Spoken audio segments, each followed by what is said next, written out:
All right, now that we have finished up the step test, let's go over your results. So it took you 95 seconds to complete the 20 reps. At the end of the test, your heart rate was 105 beats per minute.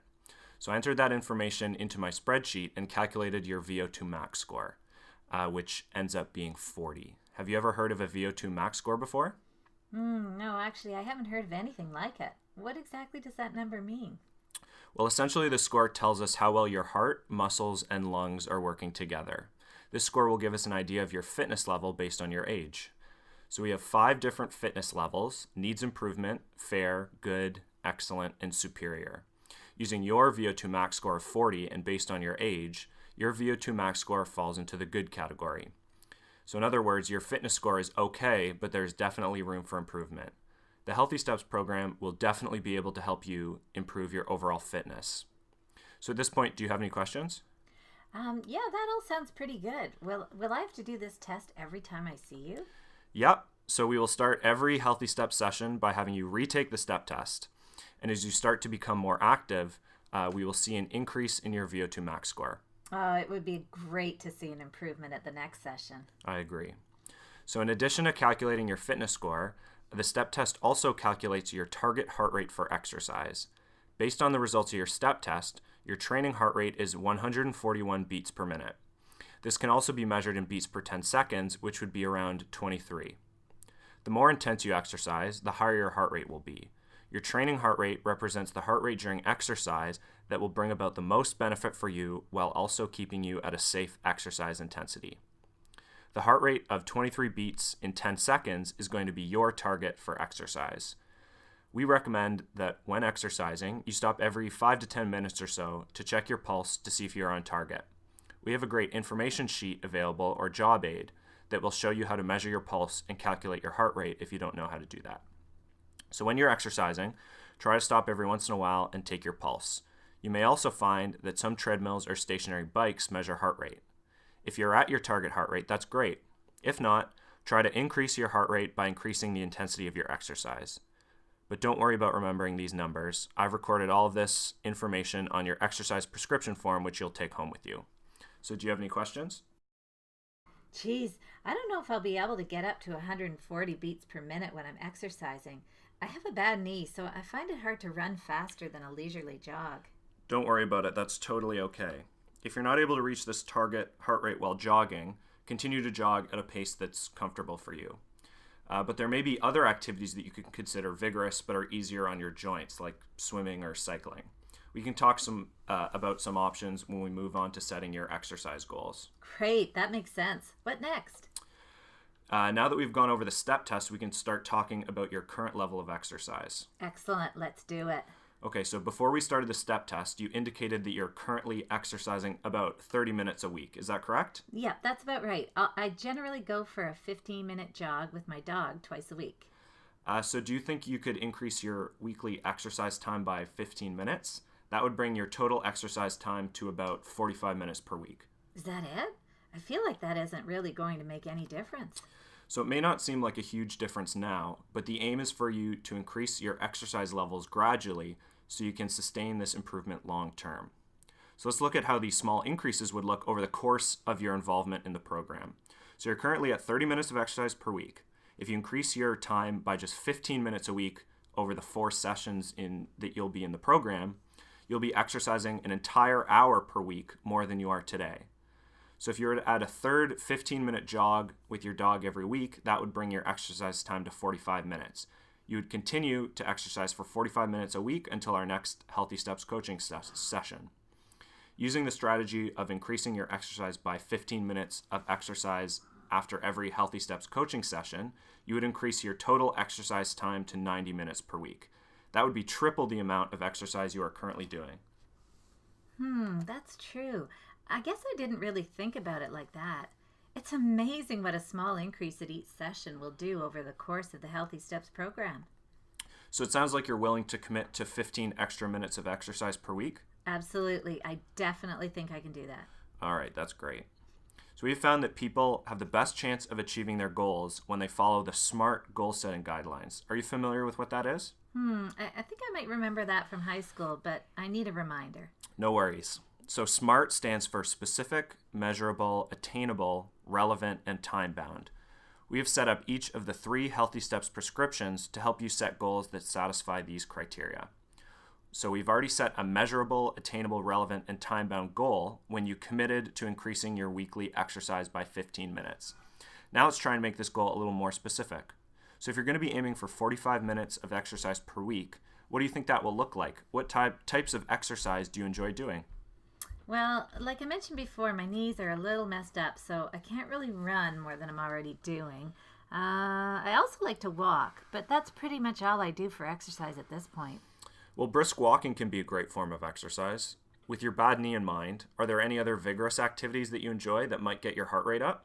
Actually, I have a bike that's gathering dust in my garage. Maybe that could be a good way to increase my exercise. That's a great idea. Walking and biking are easy ways to get some extra exercise time in. Any other activities you might want to try? No, I think I'll have my hands full with those 2. Okay, no problem. So keeping in mind you will be walking and biking, how do you think the 45 minutes per week will break down? In other words, how many exercise sessions will you be doing per week and for how long? So for example, you could do 3 exercise sessions, each 15 minutes in length. Past program participants have found it much easier to stick with their plan if they are really specific about when they will be exercising, how long they will exercise, and what they will be doing. Yes, that makes sense. Well, I'm currently doing 2 15-minute jogs with my dogs, so let's keep doing that. I'll also try to add a 15-minute bike to get in the 45 minutes. Sounds great. So what days of the week do you plan on doing each activity? Well, I walk the dog after dinner on the weekdays, and I think I'll try to go for a bike ride on the weekend. All right, that sounds like a solid plan. So just to recap, you have committed to exercising 45 minutes per week, which will be broken down into 2 15-minute jogs with your dog on weekday evenings and 1 15-minute bike ride on the weekend. Sound good? Another suggestion is you could try biking to work on 1 day a week. Yes, that definitely sounds doable. Great. Now, are there any barriers that you think might get in your way when you're trying to get your exercise in? Well, I don't think the jogs will be too hard to get in, but I'm imagining it might be tough for me to get out for the bike if the weather's bad on the weekend. Yeah, I definitely get that. No one wants to be biking in the rain. So in cases when the weather is bad, what do you think you can do to get your exercise in? Well, it would have to be something inside. Maybe I can find one of those 15-minute exercise videos on YouTube and do that in my living room. That sounds like an awesome idea. Some of those videos are really fun and easy to work through. I think that will really increase your chances of getting your 45 minutes in regardless of the weather. So to finish, we really encourage our participants to track their exercise and other behaviors throughout the week so they have a good idea of how they are progressing. We have a paper tracking forms that you can tack up on the fridge, but you're also welcome to use a journal or even your smartphone to track your activity. We actually have developed our own HealtheSteps app that is available for both Apple and Android operating systems.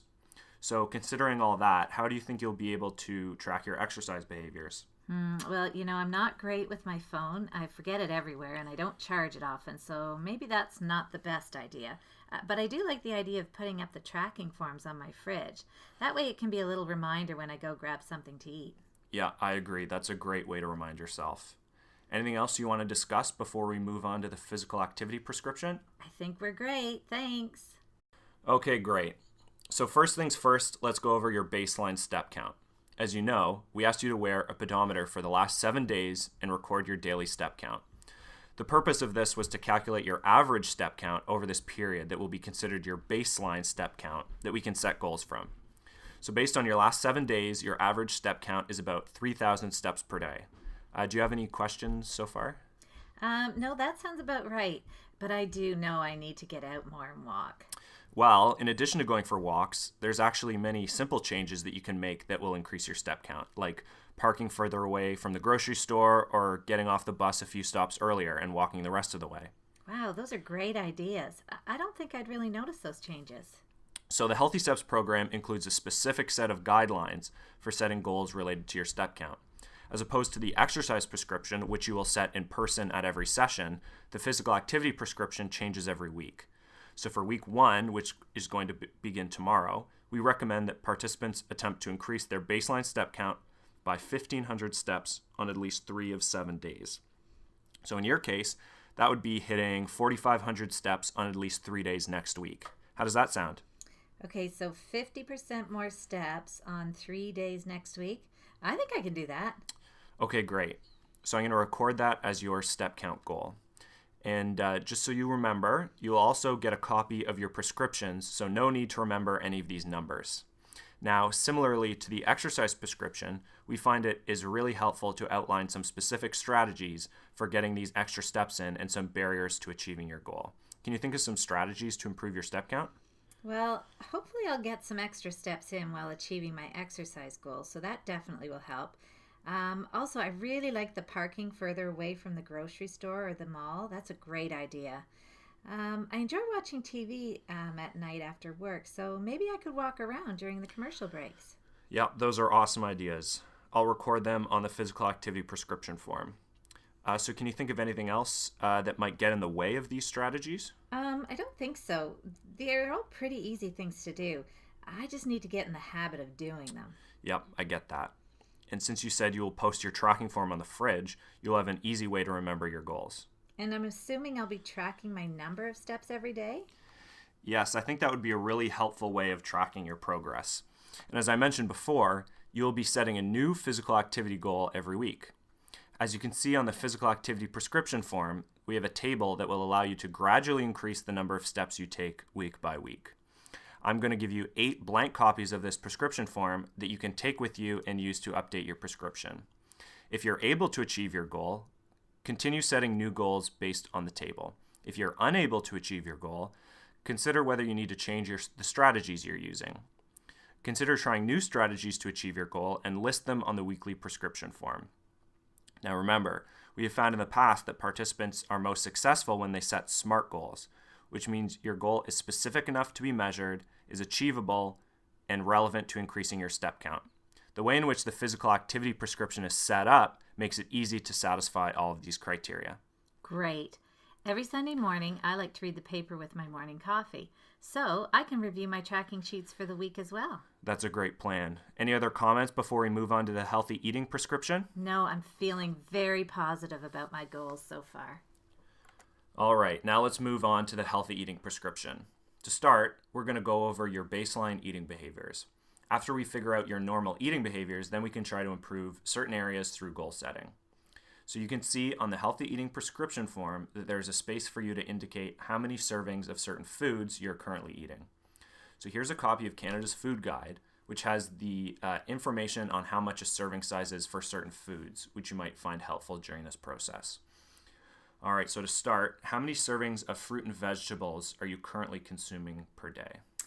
Okay, well, considering the serving sizes listed in Canada's Food Guide, I would say about 2 fruits and 1 vegetable per day. Okay, and what about grains? Let's go with 6 servings. Okay, and meat and alternatives? Ooh, I eat a lot of meat, probably about 5 servings per day. Okay, and what about milk and alternatives? How many servings of those per day? Well, I have cereal and yogurt each morning every day, so I would say 2 servings. Okay, great. And what about water? Considering a water serving is about 250 milliliters, or about half a standard bottle of water, how many servings do you think you are drinking in an average day? I'd say I probably have 2 bottles of water total in a day, so 4 servings, I guess. Okay, and finally, breakfast. Now, you mentioned that you have cereal and yogurt every morning? Yes, I eat breakfast every day. Okay, great. So now that we've established your baseline eating behaviors, we will see which components of your diet are not fulfilling the recommendations of Canada's Food Guide and try to improve those. So just so you're aware, the Canada's Food Guide recommendations are a little different depending on your gender and age, so we're going to take that into account. So, looking at your baseline behaviors, it seems like your fruit and veggies, meat, and water consumption levels all have room for improvement. However, you might find that setting 3 goals related to healthy eating might be a little daunting. We want your healthy living changes to be sustainable, so I want to make sure you're comfortable with the number of changes you're making. Do you think that setting 3 healthy eating goals in addition to your exercise and physical activity goals is reasonable? Okay, to be honest, I do think trying to change all 3 areas might be a little overwhelming. Setting 2 goals is a bit more realistic for me. Let's focus on my water, fruits, and veggies this session, and then we can include my meat and alternatives consumption in session 2. Okay, sure thing. So we want to make sure these changes are sustainable. So as discussed earlier, one of the main principles of the Healthy Steps program is that little changes from session to session can lead to big improvements over the course of the entire program. Keeping that in mind, we suggest setting a goal of an increase of 1 serving for each of the components of healthy eating you are focusing on. That means that you'd be increasing your fruit and veggie consumption to 4 servings per day and your water consumption to 5 glasses per day. How does that sound? That sounds good. Totally doable. Will you record that on my form? Yep, so I'm going to record those numbers on your form and you'll take a copy home when you're finished. Additionally, the tracking forms we will give you have a space to track your healthy eating habits. So you can track all areas of your healthy eating or just focus on the areas we touched on today. It's up to you how you wish to use these tracking forms.